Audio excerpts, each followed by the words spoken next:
believe this. When I went on my walk this morning, as I always do with Max, you're never going to believe what I found all over the ground. I found a water bottle. I found not one, but 2 straws laying on the ground. Litter! Somebody was littering. That's not all. You want to know what else I found? A spoon. I'm not done. I found more garbage on our walk this morning. Not 1, but 2 plastic bags. I'm not done. This is the worst. Do you know what these are? These are those little plastic rings that hold the soda cans.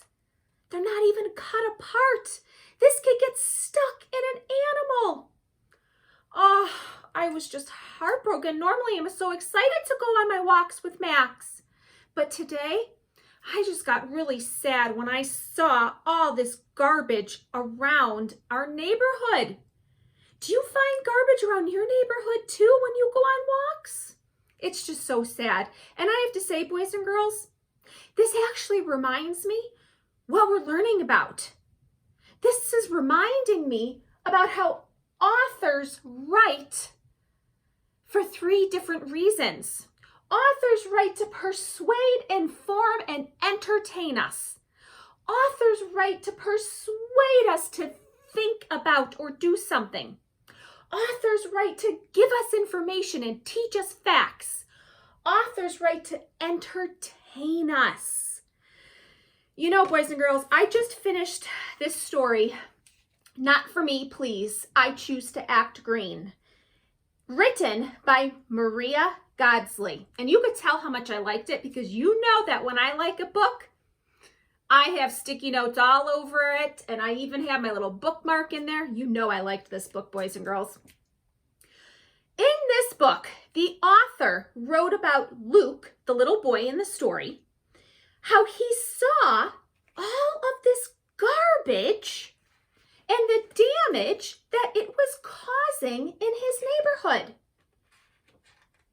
This reminded me of how I went on my walk this morning with Max, and I saw a lot of the same garbage on our walk this morning. But we know by the end of the book, Luke changed his ways and he chose to act green. Boys and girls, if we refer back to our anchor chart, I'm wondering if Maria Godsley wrote this book to tell us a story so that we can enjoy reading about Luke and how he changed. I'm wondering if she wrote this book so that we could enjoy this story about Luke. Or, I'm wondering if I could dig deep and I could think about what the main reason why she mostly wrote this story. If I were to think about why this author mainly wrote this story, it would be to persuade us. Persuade us to think about or do something. Okay, let me show you what I mean. Are you ready? Now, at the beginning of the book, remember, this is where I put my little sticky note because I wanted to share this important part of the story with you. On this page, the author is teaching us about a very startling fact, not a good fact. Each day, more than 500 million plastic straws are used and discarded. They're just thrown away in the United States, just in the United States. That's a lot of straws for just one country. This creates waste that ends up in the landfills and our oceans. Oh my goodness. The author continues to teach us about what happens when our oceans are filled with all sorts of plastic and stuff, how they harm us sea creatures, the poor sea turtles and the fish and the seagulls. They mistake this garbage for their food, for their meal. The author writes, imagine the pain that their tummies must feel. Or worse, they get tangled up. They get tangled up around their fins, heads, legs, and they're stuck. Is this author informing me about what happens? Yes.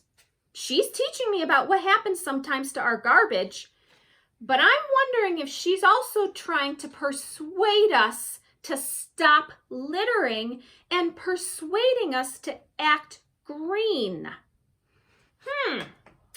I wonder if instead I could be persuaded to use a reusable straw. Or better yet, paper straws. Paper straws, not plastic. Reusable, paper, harmful, plastic straws. Let's continue. On the next page, let's go back. Listen to what the author says. One little straw is not worth the high cost. Here's what I would say. Look, the little boy is being offered a straw. Not for me, please. Oh, he made a choice. He made a choice. He made a choice that he doesn't even need a straw. Doesn't even need one. Why would he? He can drink his milkshake just fine without a straw. Let's do our small part to refuse to cause harm and decide to act smart. She is trying to persuade us to take action and act green. Let's look again, boys and girls, at another part of this beautiful book. I'm going to turn to another part of the story. Look what's happening here. Do you bring food to school that's packed at your home? After your lunch, how much trash has been thrown away? From baggies to small boxes of juice. It's scary, the trash that just one meal can produce. Not for me, please. I watch what I bring. I use food containers and avoid plastic things. I bring my own bottle. I wash and reuse. No need to contribute to the plastic abuse. I can definitely tell on this page right here that the author wants us to know that we do not have to be part of the problem. We can be part of the solution. We do not have to bring our school lunch in a plastic or paper bag. How about it's reusable? I know right here that I have my reusable water bottle. My students see me drink out of my reusable water bottle all day, every day, all day long, instead of using the plastic water bottle that's just used one time. I was persuaded to do something, to act green, and to change my ways. Readers, it is now your turn. As you are reading today, I want you to think as you are reading. I want you to think about, why did the author write this book?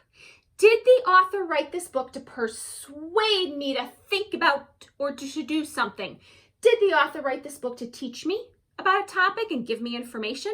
Or did the author write this book so that I could enjoy it and I could be entertained? I want you to write down on your sticky note, why the author wrote the book that you are reading. And how you know that? Remember, strong readers use text evidence. So how do you know that the author is trying to persuade you to act green?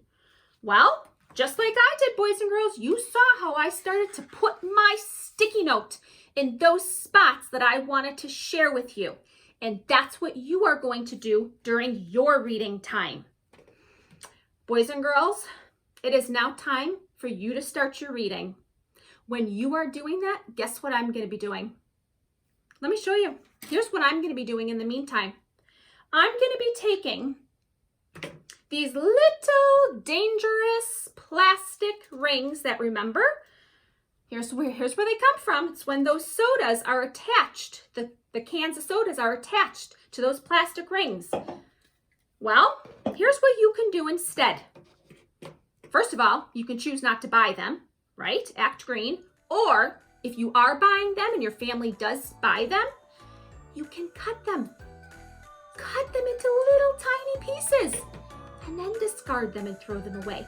If they're cut up into little tiny pieces, they are not going to get caught, right? This poor guy here, he's not going to get his little tiny beak caught inside of our garbage.